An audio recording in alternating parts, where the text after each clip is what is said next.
Hello friends, গোধূলি ভাইবসে তোমাদের সবাইকে অনেক অনেক স্বাগত। আজ আমি তোমাদের একটি ডিমের রেসিপি শেয়ার করব। তো প্রথমেই দেখো সব ইনগ্রিডিয়েন্টস নিয়ে নিয়েছি। পেঁয়াজ, কাঁচা লঙ্কা, সিদ্ধ করে রাখা ডিম, কাজু বাদাম ভিজিয়ে রেখে দিয়েছি।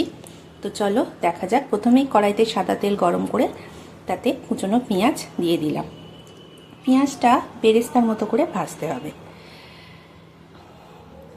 পেঁয়াজটা ভাজা হয়ে গেলে তুলে নেব। তারপর সিদ্ধ করে রাখা ডিমটা তেলের মধ্যে দিয়ে দেবো। এই দেখো ডিমটা দিয়ে দিয়েছি। এবার একটু হালকা গুঁড়ো লঙ্কা দিয়ে দিলাম। তারপর নাড়াচাড়া করে নেবো, এপিট ওপিট করে ভেজে নেবো ডিমটা।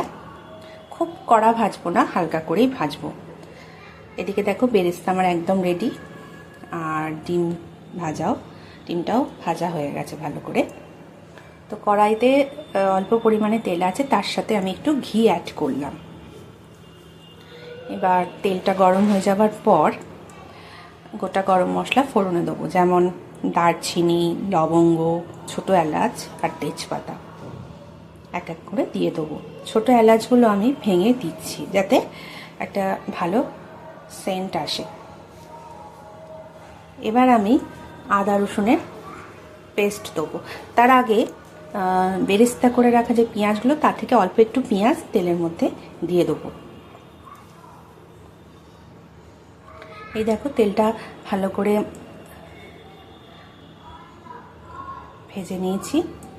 গোটা গরম মশলাগুলো ভালো করে নাড়াচাড়া করে তার মধ্যে বেরেস্তার পেঁয়াজটা দিয়ে দিলাম।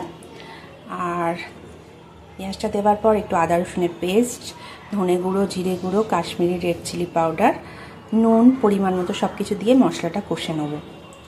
আর এদিকে একটি পেস্ট রেডি করব, একটু টক দই আর ওই যে বেরেস্তা পেঁয়াজ সেটা নিয়ে একটা পেস্ট করে নেবো। এবার পেস্টটা ঢেলে দেবো মশলার মধ্যে। কালারটা খালি দেখো কত সুন্দর একটা কালার এসেছে। তোমরা এইভাবে করে একদিন দেখো, আশা করি তোমাদের সবাইকার খুব ভালো লাগবে। তো পরিমাণ মতো চিনি দিয়ে দিলাম। তোমরা যে যেরকম পরিমাণে খাবে মিষ্টি সেই হিসাবে দিও। আসলে টক দই পড়েছে, তার সাথে একটু চিনি না দিলে না টেস্টটা ঠিক অ্যাডজাস্ট হয় না। এবার যে ভিজিয়ে রেখেছিলাম কাজু বাদামগুলো, সেগুলোর একটি পেস্ট করে নিয়ে দিয়ে দিলাম।